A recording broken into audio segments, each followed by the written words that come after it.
আগামী শনিবার কালীঘাট তৃণমূলের জন্য আরো বড় বিপদকে অপেক্ষা করছে। মুখ্যমন্ত্রী ইঙ্গিত তো তেমনই। 21শে জুলাইয়ের ফাইল খোলার পর এবার সামনে এসছে আমফানের রিপোর্ট আসতে চলেছে, সেই খবর তো আপনাদের সামনে আমরা তুলে ধরলাম।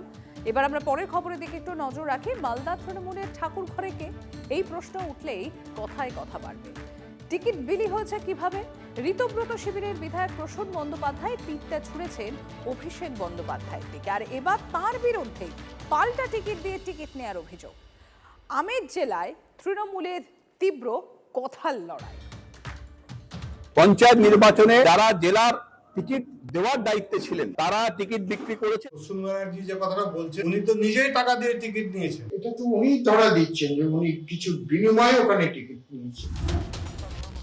বিধানসভা থেকে লোকসভা, তৃণমূল নেতারা আঙুল তুলছে দলেরই একদা সহকর্মীদের দিকে।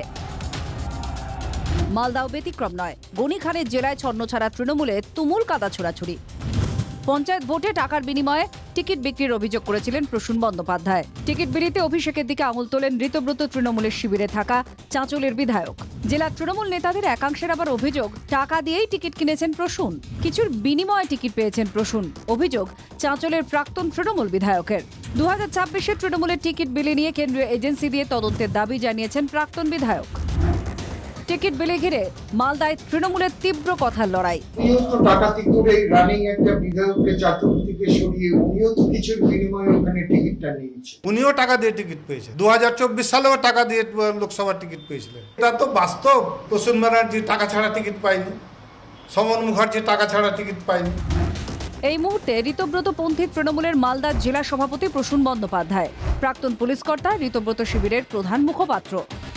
2024-এর লোকসভা ভোটে মালদা উত্তরে তৃণমূলের প্রার্থী ছিলেন প্রসূন। খগেন মুর্মুর কাছে বড় ব্যবধানে হেরে যান। এবার বিধানসভা ভোটে চাঁচলে অনায়াসে জয় পান তিনি, যেখানে বিধায়ক ছিলেন নিহার রঞ্জন ঘোষ। নিহার বুঝে উঠতে পারছেন না কেন তিনি টিকিট পেলেন না। এই প্রেক্ষিতে 2026-এ তৃণমূলের টিকিট বিলি নিয়ে কেন্দ্রীয় এজেন্সি দিয়ে তদন্তের দাবি জানালেন। বিধায়করাও কিভাবে টিকিট পেয়েছে সেটাও তো ইডি আর সিবিআই এর মাধ্যমে তদন্ত হোক না 2026-এ, তাহলেই তো পরিষ্কার হয়ে যাবে টিকিট কারা বিক্রি করেছে, সেই টাকা কোথায় গেছে। মালদায় টাকা নিয়ে টিকিট বিক্রি হয়েছে। অন্য দলের কেউ নয়, তৃণমূলের সব শিবিরের মুখে এক রা। ভাঙনের জেলায় ভাঙতে থাকা তৃণমূলে আর কিছু পড়ে রইল কি? মালদা থেকে শুভতোষের রিপোর্ট, TV9 বাংলা। তাল কাটছে অভিষেকেই। যে সুর ঋতব্রতদের, ঠিক সেই ভাষাতেই চাঁচা ছোলা কল্যাণ বন্দ্যোপাধ্যায়। বর্ষিয়ান সাংসদের প্রশ্ন, নেত্রীর এত অভিষেক নির্ভরতা কেন? কল্যাণের সতর্কবাদ, এখনো না বুঝলে নিজের গড়া দল শেষ করবেন নেত্রী নিজে। বুঝতে হবে যে ওর জন্য দলটা সর্বনাশ হয়েছে, সেটা যদি না বোঝে তাহলে আর কিছু করার নেই। আমি হচ্ছে পশ্চিমবাংলার নাম্বার 1 সৎ পলিটিশিয়ান, আমি বলে দিলাম। আর ওর জন্য আজকে আমাদের চোর চোর চোর চোর চোর চোর শুনতে হচ্ছে।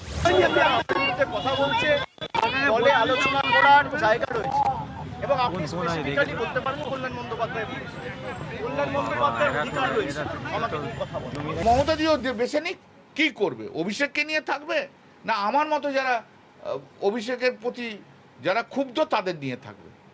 This is hard decision to take. তাল কাটছে দলের সেনাপতিতেই বারবার, সেদিনও আবার 21শে জুলাইয়ের মঞ্চেও। কেন তাল কাটলো 21শের সভায়? সেখানেও কুণালের নিশানায় অভিষেক।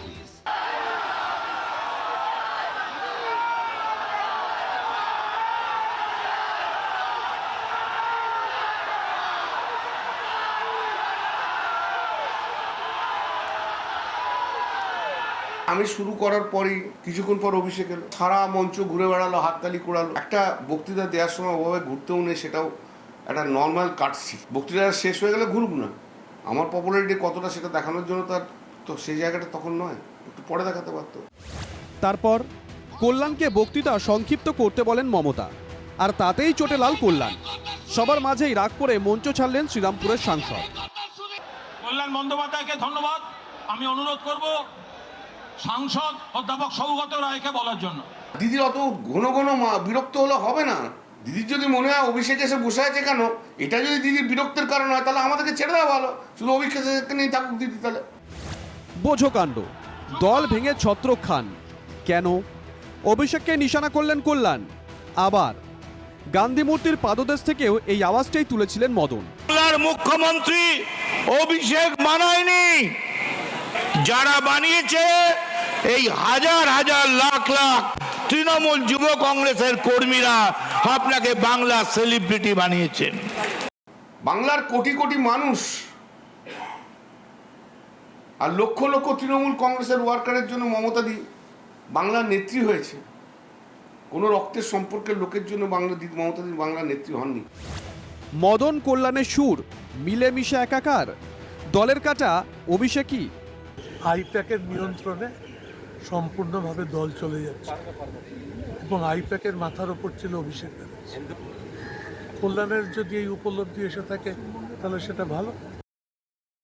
এ কথা তো আমরা বারবার বলে এসছি, দিদি শেষে একা থাকবে, কল্যাণবাবুও থাকবে না, অভিষেক বাবুও থাকবে না। অভিষেক বাবু বিদেশে যেতে পারলেই হয়ে গেল, আর আসবে না টাটা। রাজনীতি সরগরম অভিষেকে, এবার আরও বিস্ফোরক কল্যাণবাবু। আরজি করের সময় দলের মধ্যে কোন নেতা মমতাদিকে চিফ মিনিস্টার থেকে সরাতে চেয়েছিল? এটা সত্য, এটা বাস্তব। সে বাস্তবকে যদি না মানতে হয়, সেদিনকে আমি আর কুণাল দিদির পাশে ছিলাম, আর কেউ ছিল না। এদিনও কল্যাণের পাশেই দাঁড়িয়েছেন কুণাল ঘোষ।